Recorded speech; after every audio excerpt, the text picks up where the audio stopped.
Yo, junk ass truck. Yo.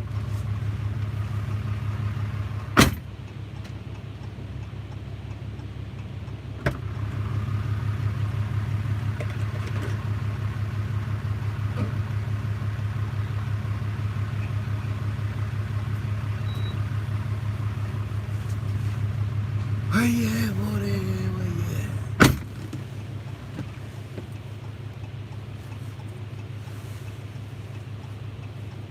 Little quick one. Little quick one.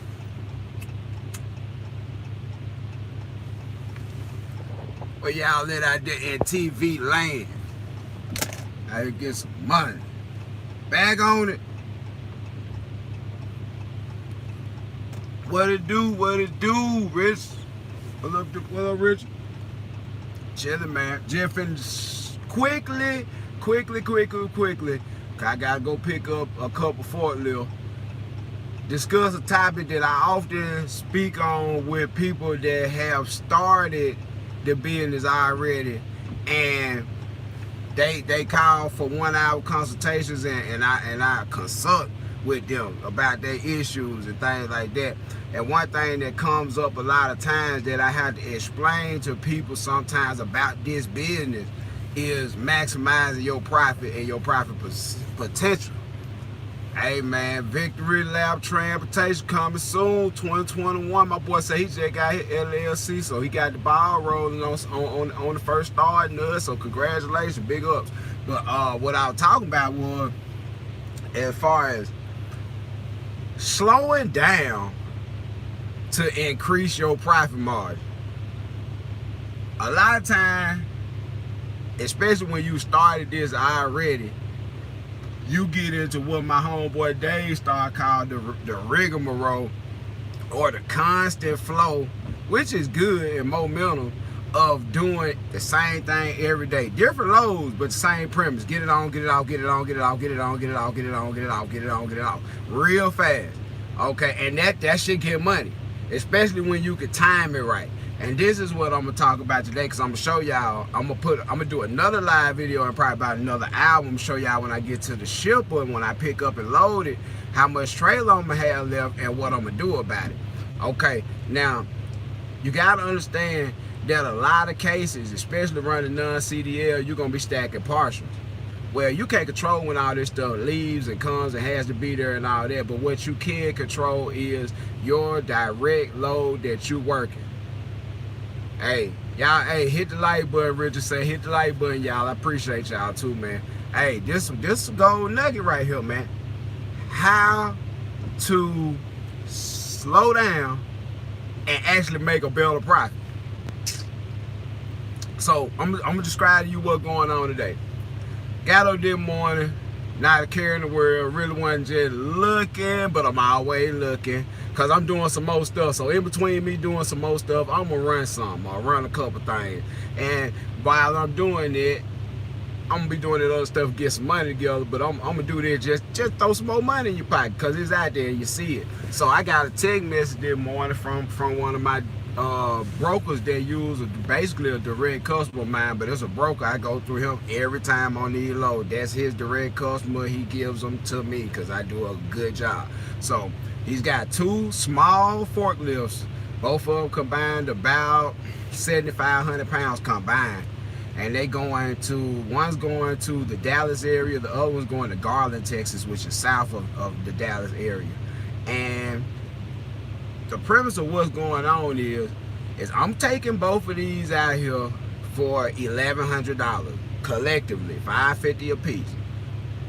That's basically like $1.20, $1.10 a mile per forklift for those 460 miles basically each. If it was going on separate truck, both of them would take about 460 miles.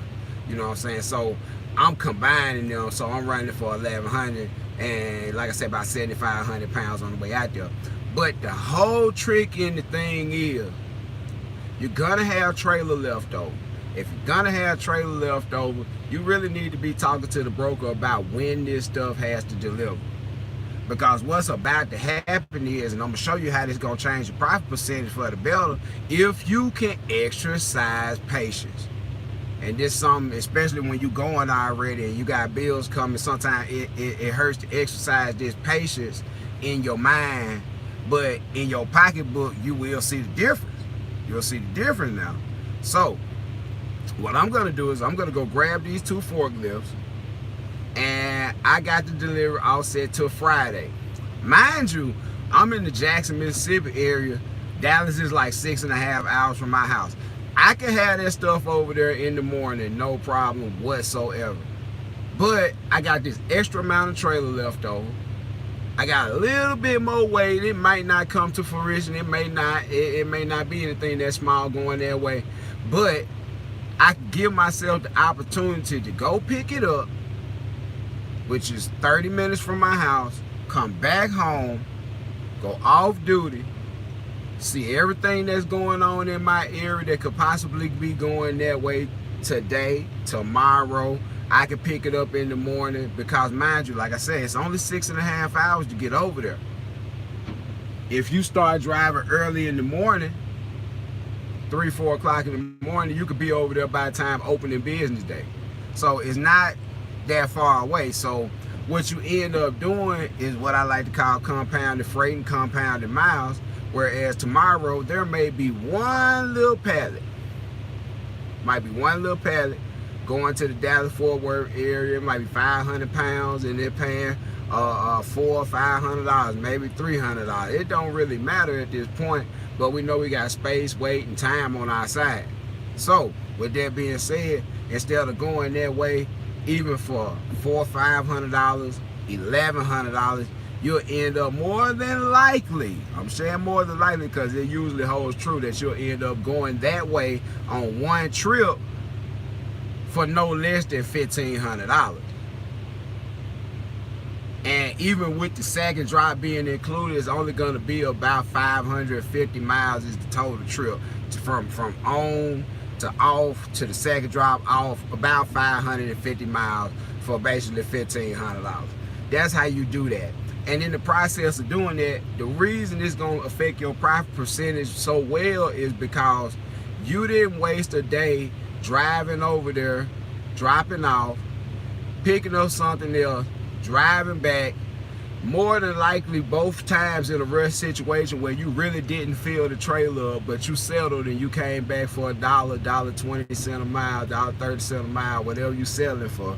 And it puts you in a situation where regardless of what you settle for, those miles count for diesel, those miles count for expenses, those miles count for maintenance, those miles count for degradation of equipment. And one thing nobody ever talks about, those miles count for degradation of a driver. All these miles count on these people back. All these loads that you take a little bit of nothing for, and you get to pay your drive and everything, and that's cool, but every move you make, it counts in so many ways. That's why I all the time talk about the economics of this whole trucking game is not what people thinking. A lot of people have come to the realization in the last few months that having 4 or 5 trucks doesn't mean you have 4 or 5 complete whole truck incomes. If you make 15% off each one of those 5 trucks, in the grand scheme of things, you only made 72% of what one truck would make. Numbers game, people. One truck added to you doesn't mean one truck complete revenue. One truck added to you mean one more truck note. It mean one more driver to pay. It mean one more trailer expense. That mean one more maintenance account. And that mean you making 15-20% off of a truck. Instead of you think you're gonna make 100% and start subtracting, that stuff gonna subtract itself. So sometimes when you slow down and you ain't making so many moves, but you're making the move count, you'll see better daylight, and you'll notice that your fuel expense will, it will drop. And the amount of money you make per mile will go up. You won't run 10, 15, 20,000 miles a month and run at, a number that makes it so you can only see pennies on the dollar. It don't work. Even in a situation with drivers. only thing your main concern should be when hiring drivers is basically doing what I did. Do not hire anybody, expand anything until the number tell you so. And when the number tell you so, you can look at the numbers and say, do I have 30 day, 45 day worth of perceived or presumptive pay that this driver will require over that period of time, regardless of what happens, regardless of what situations come up, regardless of what systems I have in place, can these folks get paid? I don't care if you got to ride up to them and put it in their hand. Can they get paid? That's number one, because we all got so many bills. We all got so many things we go through. We got a lot of household stuff to do. Everybody got issues to the point where money solve a whole multitude of problems. That's what the good book say. A whole multitude of problems. And I know don't nothing solve that mortgage like that check going to that bank. Don't nothing solve it like that.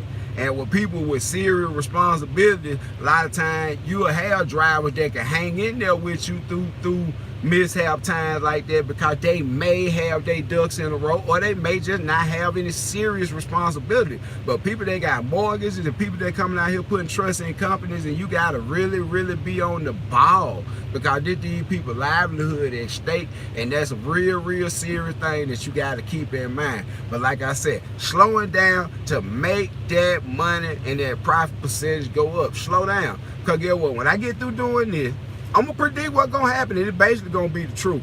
I'm going to go get this. I'm going to come back, chill at the house. I'm going to park. Tomorrow morning or tonight, I'm going to get the scrounging around. I'm going to find some itty bitty that might be picking up in Louisiana and make sure that I'm there at like 8 o'clock in the morning, you know what I'm saying, to pick it up and keep on by my way on over there. But at the same time, when Friday get there, hey, when Friday get there, I'm gonna be dropping off that morning, picking up something else, coming back this way or coming across by my house, and I'm gonna basically be back at home Friday night, because I remember it's only 6.5 hours. So I'm gonna be back home at Friday night. I'm gonna spend Saturday, Sunday at home, and I'm gonna come back out to drop whatever that is, more than likely Monday or Tuesday, depending on how I can stretch it out. If it fills the trailer up, I get it out Monday. If it's only a half a trailer, I schedule it for Tuesday. Therefore, I come out on a Wednesday, go home on a Wednesday. Skip the whole day Thursday, maybe pick up some, possibly bring it back home, just depending on how that go. And ease over there by Friday, which is basically Friday morning. I can ease on all the way over there and drop off all 2 or 3 things over the course of the day and start making my way back home. So we got a Wednesday work day, a slight work day on a Thursday. Friday gonna do some good driving, pick up something else, skip the weekend because I'll be at home, and get up Monday or Tuesday, one of those 2 days, and drop up off, and probably I'm gonna pick it so it goes right by my house, because I really don't want to load on my truck Tuesday because I got something else to do. I got some places to be and some folks to talk to that got plenty damn sense, and that's for real. But at the same time, like I said, that's what you want to do. Once you get out here and get to moving and understand how this stuff flows, you'll want to maximize your moves, because in the course of driving 500 miles over there and basically 500 miles back, it's going to be a situation where I probably go over there at $1.50, come back at $1.50, average out to $1.50, or go over there for $2. Well, not $1.50. I'm already over $2 a mile just with the forklift. What the hell I'm talking about? I go over there. Basically, if I put something else with this, I'd be going over there for about $2.50. You know what I'm saying? Probably $2.50 a mile, and grab something and come back on about $2.50 a mile. And like I say, or $2 a mile or something like that coming back, which is reasonable. And you be amazed, you like between $32,000 and $4,000 in a round trip.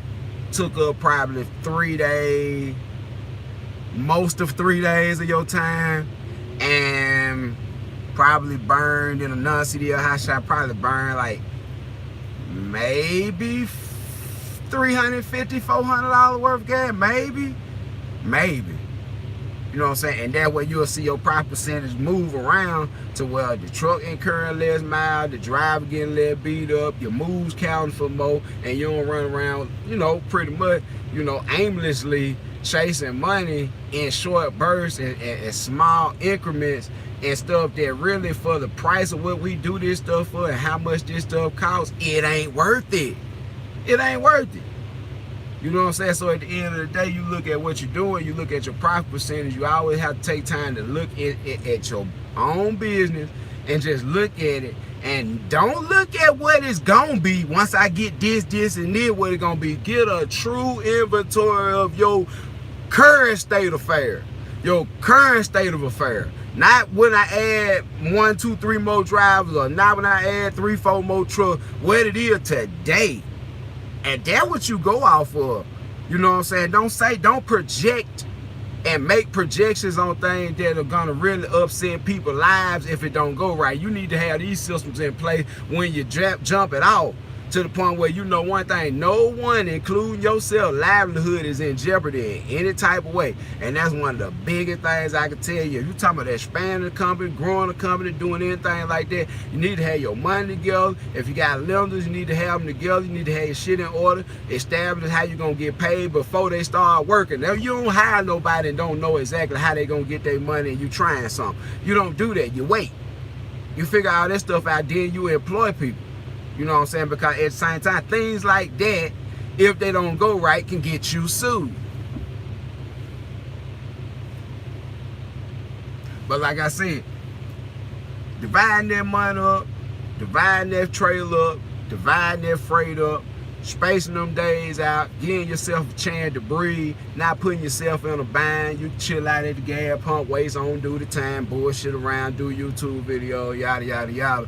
Why, you know, basically, you ain't concerned about nothing. And you know one thing, for the whole week, you probably be done spent, I say $3 or $4, maybe $500 on diesel, and made you $3 or $4, $5,000. And this have been the Hotshot Haven, steady dropping this free ad game on y'all. You know, it ain't nothing like that, like talking about it though. But like I said, I go in depth on these consultations. I give you an hour. If we can't talk it out in an hour here, we do it again. But at the same time, it more than one way to skin a cat. True be told, there's a lot of ways to do it, but it ain't but a few ways to do it, right? Now, I'm gonna be honest with you. If you can't amount the type of cash that it takes to restart that whole business in a year's time, it's something wrong. You got to reevaluate. If in a year's time you can't consciously look at your hand and say, I could do this all over again, you might be bullshit. I ain't talking about borrowing no money from nobody. If it's set up right and you move like I'm telling you to move, in a year's time, it really gonna happen before a year, but in a year's time, you'll look back and be like, damn, that's all the money right there that I put in this shit right there to do it again. If I wanted to do it again, I could put that money up and do something else with it. Real talk.